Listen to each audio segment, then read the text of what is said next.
मोदी का जादू एक बार फिर चल गया है। जैसा कि आप जानते हैं कि विधानसभा चुनाव 5 राज्यों में होने थे, जिनका रुझान आज 3 दिसंबर को आना था। वहीं मध्य प्रदेश, छत्तीसगढ़ और राजस्थान के अंदर देखा जा रहा था कि कांग्रेस पूर्ण बहुमत से अपने जीत के आंकड़े दिखा रही थी। तो वहीं रुझान आने के बाद आप देख सकते हैं कि किस तरीके से बीजेपी पूर्ण बहुमत के साथ इन तीनों राज्यों को जीत दे गई है। वहीं जीत का जश्न पूरे मध्य प्रदेश हो, छत्तीसगढ़ हो या राजस्थान हो, जगह जगह मनाया जा रहा है। इसी में बात करने के लिए हमारे साथ हमारे कार्यालय में मौजूद हैं एक तरफ कांग्रेस नेता, तो वहीं बहुमत की सरकार बीजेपी बनाकर ले गई।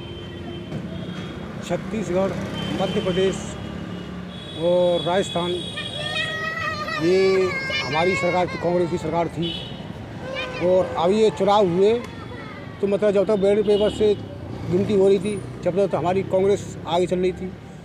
और उसके बाद जो मशीनों की जो गड़बड़ी है, ये सारे इनके खेल होते हैं, सारी मशीनों की गड़बड़ी से ही ये करते हैं खेल, ठीक है। और हमारे राजस्थान में भी इतनी योजनाएं रखी, इसमें सारी इन्होंने फेल कर दी, समझे।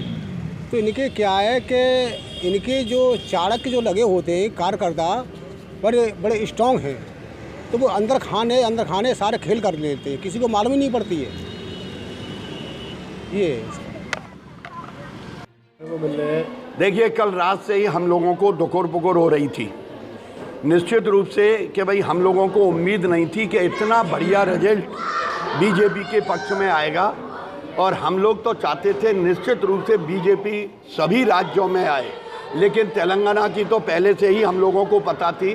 छत्तीसगढ़ में हमको 50-50 की उम्मीद थी। राजस्थान में भी थोड़ा सा कसमकस चल रहा था, क्योंकि जब हम एग्जिट पोल देख रहे थे तो हमको ऐसा लगा कि थोड़ा सा कसमकस है। लेकिन जब रिजल्ट्स आए और आते चले गए तो निश्चित रूप से हम लोगों बहुत प्रफुल्लित हुए, ब्लड बढ़ गया हमारा, क्योंकि बीजेपी आना चाहिए और बीजेपी आई तीनों राज्यों में। इसके लिए मैं सभी को बहुत बहुत बधाई देता हूं और तीनों राज्यों के वोटरों को बधाई देता हूं। उन्होंने अपने मन से, तन से, धन से मेहनत करने के बाद तीनों राज्यों में बीजेपी आई और निश्चित रूप से 24 में भी बहुत बड़ी संख्या में। हमारी प्रधानमंत्री जी ने रोड शो करके जो घोषणा की बात, प्रधानमंत्री जी तो सब जगह ही रोड शो भी कर रहे हैं, बता भी रहे हैं, लेकिन जो लोग समझ जाते हैं वो प्रधानमंत्री जी को दे देते हैं, जो नहीं समझते हैं वो नहीं देते हैं। और इसके रिजल्ट तो बहुत अच्छे आएंगे निश्चित रूप से। और 24 में भी प्रधानमंत्री जी निश्चित रूप से अच्छी से अच्छी संख्या में एमपी आएंगे।